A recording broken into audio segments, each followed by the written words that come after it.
Every rainy season in Freetown, flash floods pollute drinking water, creating hardship and suffering for local communities and risking the spread of illness. React, a disaster response charity based in the UK, is sending 2 of its team to train local staff from the Freetown City Council and the National Disaster Management Agency in installing and using water purification systems in the informal settlement of Kroo Bay. Combined, these systems will produce 114 litres per minute of clean drinking water. React will also use this opportunity to strengthen its relationship with Freetown City Council and the National Disaster Management Agency. Hi everyone, I'm Paul. I'm the International Operations Manager for React Disaster Response, and I'm here in Kroo Bay in Freetown in Sierra Leone, working with Freetown City Council and the National Disaster Management Agency on a project to provide clean drinking water for people in settlements like this down on the coast when their water source gets compromised during the rainy season. These are becoming longer and more intense as a result of our changing climate. And today, we're down in Kroo Bay and we're drawing water from the Alligator River, which flows through Kroo Bay to give these guys working for emergency response teams an understanding of the context of the environment that they're going to work in when they've got to respond to a disaster. The challenges are huge, okay? Especially during the rainy season. Flooding is very prominent in Kroo Bay. When there is heavy rains, the houses in Kroo Bay, they flood. And when there is flood, it comes along with a lot of other challenges, like disease outbreak generally. Accessibility to drinking water is a huge challenge for us. Even presently, there is big challenge to access water, drinking water. So this one we have seen today is something welcoming and encouraging. We are very happy that in not too distant future, people will have access to pure drinking water.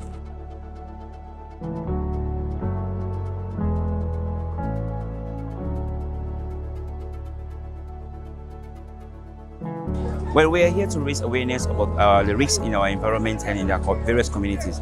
As you know, we have 322 communities in Freetown municipality, of which we are all over in this community doing our work to raise awareness and see how we can mitigate the risk in our environment. It makes a big sense and a difference, definitely, because according to what we have learned from her worship, the mayor, she brought up some kind of ideology to how to see how to transform Freetown. And this is one of the steps that we have to take. If we want to transform our community, we need the kind of knowledge as to how the kind of training that we have achieved from you people, how we can transform water to a pure drinking water, safe drinking water for our people in the community in terms of emergency when there is a complex situation in our community.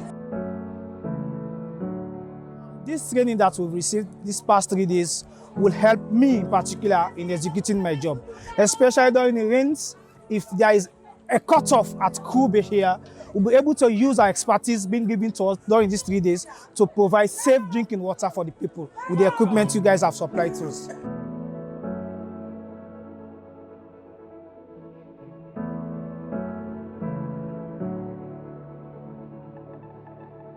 In 2018, there was a tsunami and earthquake in Palu, which is in Sulawesi, Indonesia.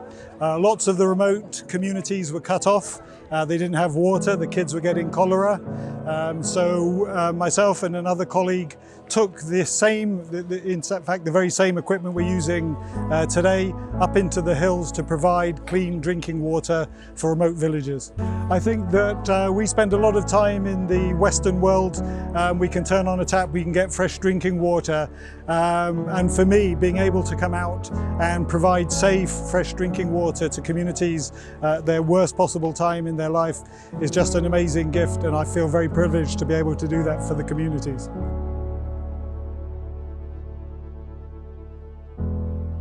Thus far, it's been really, really good. Looking forward to leaving Freetown City Council and the National Disaster Management Agency a capability that they're happy that they can use when flood should hit a settlement like this.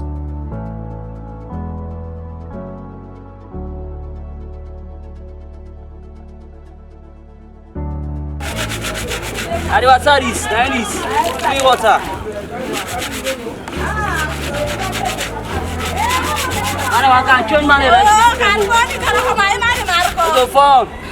Ideally, we don't want to be purifying water in the rainy season. We actually want to improve those communities, upgrade our informal settlements, and ensure that they have all year round access to water, piped water, or borehole water. That's where we're aiming to get to. But in the meantime, as we work on those plans, we're really, really grateful for the REACT project, for the REACT team, for being able to partner with us in providing this intervention. Thank you.